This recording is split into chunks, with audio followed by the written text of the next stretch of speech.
Hey guys, so welcome to lesson 3 of unit 6, which is piecewise functions in the real world. So we're going to start with our mini lesson for today. So Mr. Mazzarano is training for a triathlon this summer. To practice, he decides to complete a mini triathlon for time. He starts the swim by swimming 1,500 meters in about 20 minutes, swimming at a constant rate. Next is the biking portion, where he bikes 4,000 meters, which he bikes in about 15 minutes. Then he completes a 5,000-meter run in about 30 minutes. Create a graph on the next page to show the relationship of Mr. Mazzarano's triathlon. In this lesson, you will create your own graph and scale for these word problems. So the reason why we're having you do this is because it's important that you know to create and scale your own graph as opposed to doing it on graphs we give you. So I know that this is going to be in quadrant 1 because my time can't be negative, and I can't travel a negative distance. So my input is going to be my time. My output is going to be my distance. And I'm going to decide to scale my distance by 1,000. So this would be 1,000 meters, 2,000 meters. I'm going to erase the word distance and move it over a little bit so it's not in the way. And when you're putting what each side is, it's important that you write what measurement you're using. So distance, so m is the symbol for meters. So 2,000 meters, 3,000 meters, 4,000 meters, 5,000 meters, 6,000, 7,000, 8,000, 9,000, and 10,000 meters. All done. Now my time. I'm going to do time in minutes, but I'm going to write it out in intervals of 5.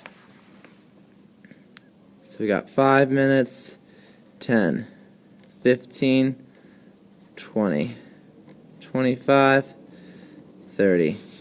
So time in minutes, 35, 40, 45, 50. 55, 60. And we can extend this line if we ever need to graph further. 60, 65, 70. So, flipping back to my word problem, I'm going to look and I see that to practice, I decide to swim 1,500 meters in about 20 minutes. So I know I'm going to start at 0.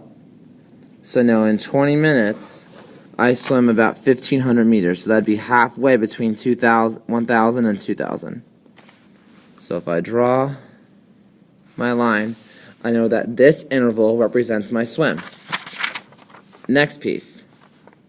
Next is the biking portion, where I bike 4,000 meters. So now I'm going to bike a 4,000 meters right after. So I'm at 1,500 meters right now. I bike 4,000 meters, but I do that in 15 minutes. So I'm going to go to 15 minutes later, so that'd be 35 minutes because 20 plus 15 is 35. And I'm going to go up till I get to, I bike 4,000 meters, so I know that 4,000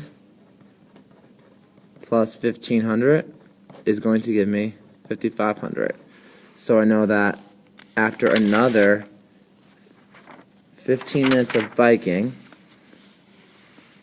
I'm going to go up to 5,500 meters, which is about right here. Now, if it helps, we will give you rulers in this lesson for you to use your ruler to guide where you're going and to draw the lines. I'm biking. So I want you to think about my average speed of my swim versus my average speed of my bike. And now the last part. I complete the 5,000 meter run in about 30 minutes.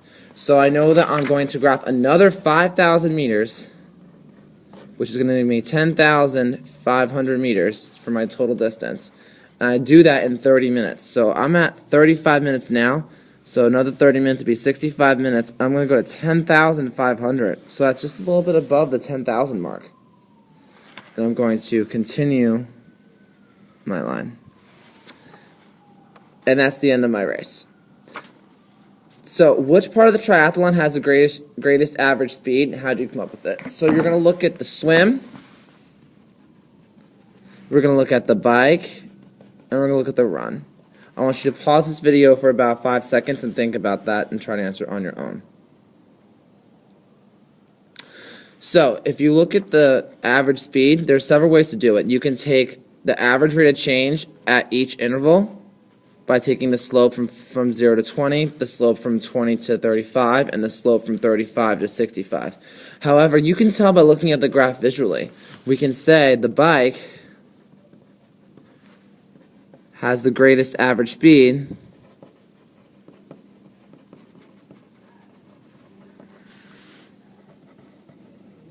because it has the steepest slope on the graph.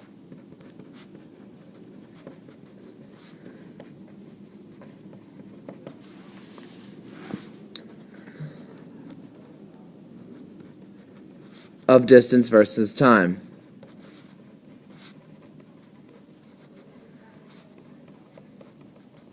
So we know that because it has the greatest average speed, it has the greatest slope, it has the greatest average speed, showing that I'm traveling the fastest amount during my bike. So what is the domain and range of this function? So if we want to look at the function as a whole, the domain, we're going to start at 0. So we know it's going to be 0, because it's going to be 0, because we know it's going to be an open circle here, because we know that I'm starting here, but if I stay, time's still going by, is going to be less than, I'm going x, which is going to be less than or equal to my ending piece, which is 65. My range, I draw a pencil from bottom to top. I know I started 0 is less than y, which is less than or equal to my highest point, which is 10,500. Now right here, the next part, how can we write a formula for the function in the graph? This builds on what we've been doing the past few days. We have piecewise functions here. What's tricky is, do you know what the rest of these lines are going to be at? Writing a formula for this function is going to be hard. So if f of x is equal to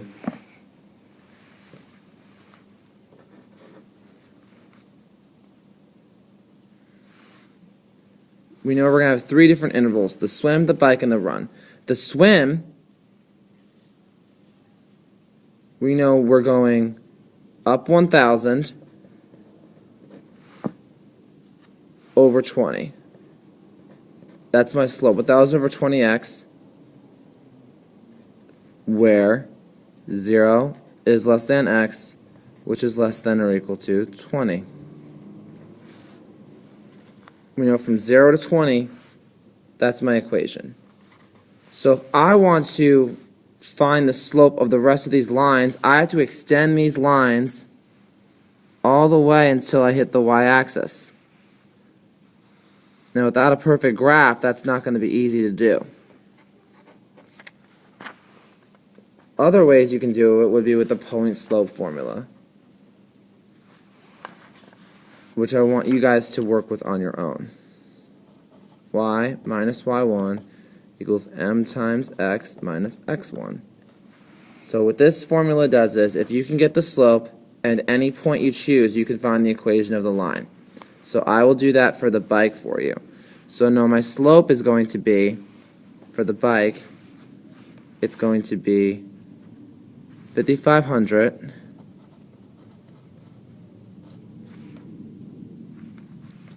minus 1,500, so which is 4,000, the total distance traveled.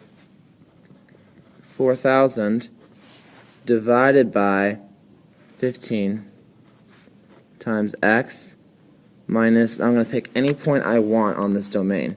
So I'm going to pick my ending point. So the x at the ending point is 35, which is equal to y minus the same y value that goes there, which is 5,500.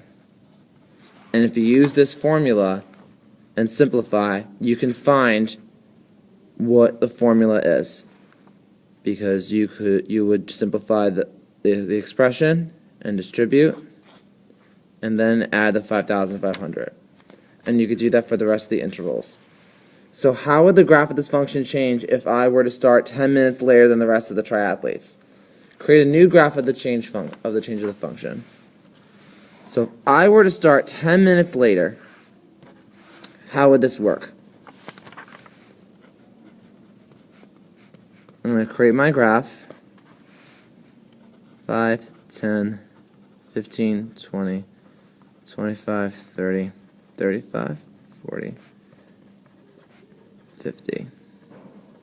If I'm going to go 10 minutes later, I know that I'm going to need more time on my time axis.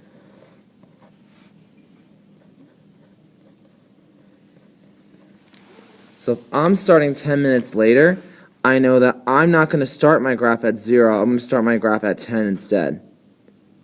And then for 20 minutes after 10, which is going to give me 30, is where I'll be traveling